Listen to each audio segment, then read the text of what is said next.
दिनांक हो गया 5 10वां महीना 2024। अच्छा, इससे पहले कभी लिखाए थे अक्षर या वर्ण पता है? अक्षर या वर्ण किसे कहते हैं? भाषा की सबसे छोटी इकाई को क्या कहते हैं? पढ़ाए थे तो पहले अक्षर या वर्णमाला, ठीक है। इसमें ये सारा चीज पढ़ेंगे हम लोग। ये हेडिंग में दे दो ऊपर में। उसके बाद चौथाई होगा, चौथाई को किया हुआ होगा। नहीं दिखता है,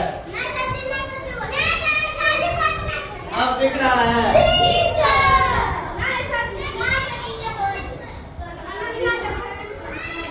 तो इसमें हम सबसे पहले लिखेंगे नंबर 1 में वन। क्या लिखेंगे? वन। इसको क्या पढ़ते हैं? वर्ण। इसको बोलते हैं वर्ण।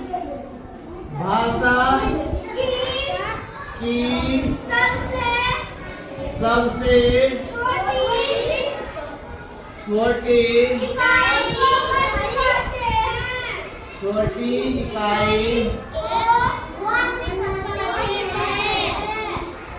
इकाई को चलो तुम लोग लिख लो इसको। वर्ण कहते। अब इसी में जैसे बोलोगे, जैसे में क्या लिख दोगे? जैसे हो गया अ, जैसे हो गया आ, जैसे हो गया क, जैसे हो गया च, इत्यादि लिख दो। अंतिम में क्या लिखेंगे? इत्यादि का मतलब क्या होता है? बहुत सारा।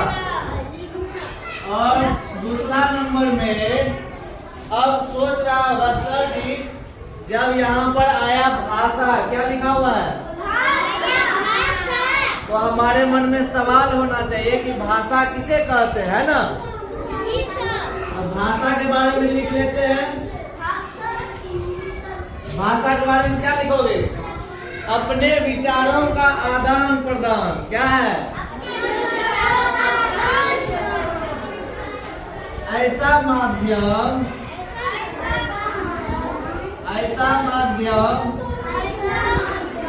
या फिर माध्यम को भी हटा दो, लिखो ऐसा तरीका जिससे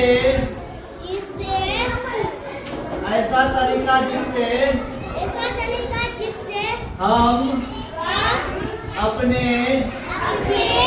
विचारों का क्या करेंगे? आदान प्रदान। क्या करेंगे? ऐसा तरीका जिसके द्वारा जिससे हम अपने विचारों का आदान प्रदान करते हैं। क्या करते हैं? आदान प्रदान करते हैं। उसे क्या कहते हैं? उसे भाषा कहते हैं। उसे क्या कहते हैं? हाँ, अब देखो जैसे क्या कर रहे हैं, हम पढ़ा रहे हैं ना, हम बोल रहे हैं, तुम लोग सुन रहा है कि नहीं? तो यह भी क्या हो गया? भाषा हो गया ना। अब बोलेंगे कि तुम लोग खाना खा के कौन कौन आया है, तो इसमें हाथ खड़ा करोगे तो ये भी तुम बता रहे हो हमको इशारा से। तो यह भी भाषा हो गया, है कि नहीं? यहाँ पर लिख रहे हैं, तुम लोगों को दिख रहा होगा ये क्या लिखा हुआ है? इसका मतलब यहाँ भी क्या कर रहे हैं? हम अपना विचार को कहाँ लिख रहे हैं? बोर्ड पे। अब तुम लोग उसको समझ रहा है। यह भी क्या हो गया? आदान प्रदान हो गया ना। ये भी भाषा हो गया। चलो इसको लिख लो। उसके बाद फिर हम लोग आगे बढ़ते हैं। चलो तो व्याकरण में हम लोग लिखते हैं। व्याकरण किसको कहते हैं? किसी को पता है व्याकरण क्या है?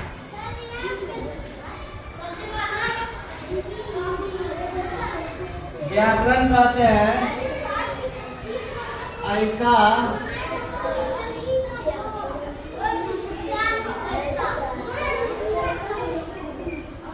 माध्यम,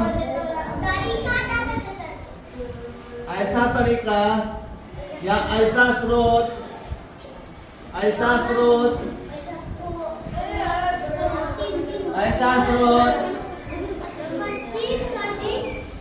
जिससे हमें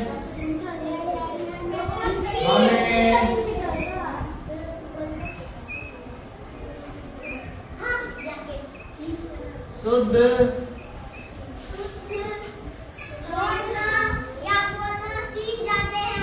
ऐसा स्रोत जिससे हमें शुद्ध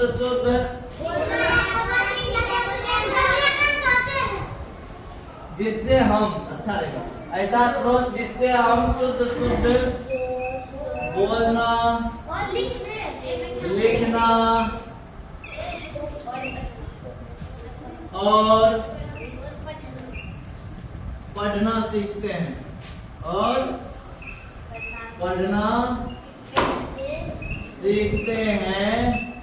उसे क्या कहते हैं?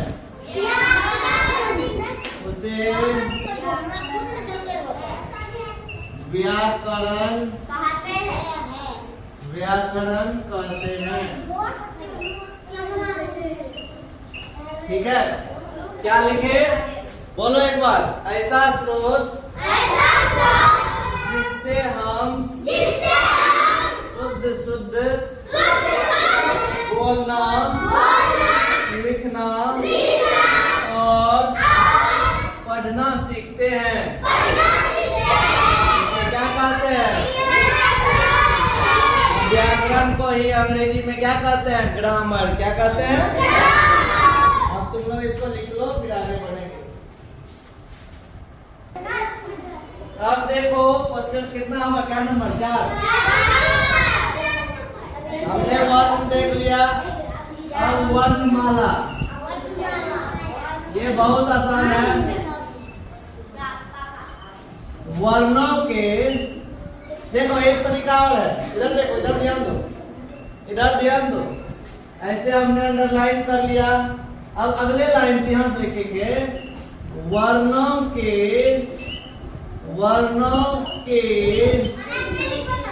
ऐनो लिख सकते हैं, अच्छा लगता है। वर्णों के समूह को वर्णमाला कहते हैं।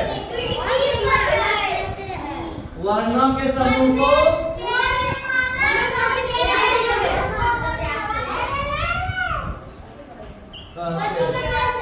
ठीक है, वर्णों के समूह को वर्णमाला कहते हैं। ठीक, उसके बाद इसी में हम लोग एक स्टार बना देंगे, लिखेंगे कुल वर्णों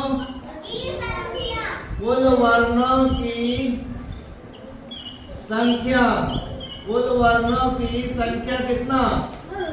52। कुल वर्णों की संख्या कितना?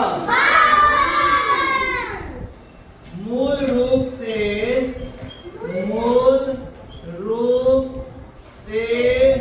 वर्णों की कुल संख्या,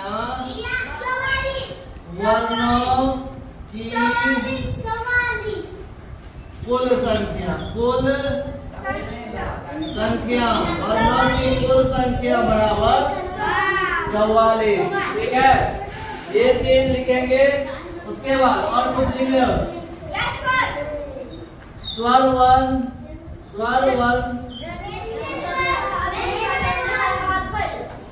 वर्णों की कुल संख्या। स्वर वर्णों की कुल संख्या 11। कितना? 11। व्यंजन वर्णों की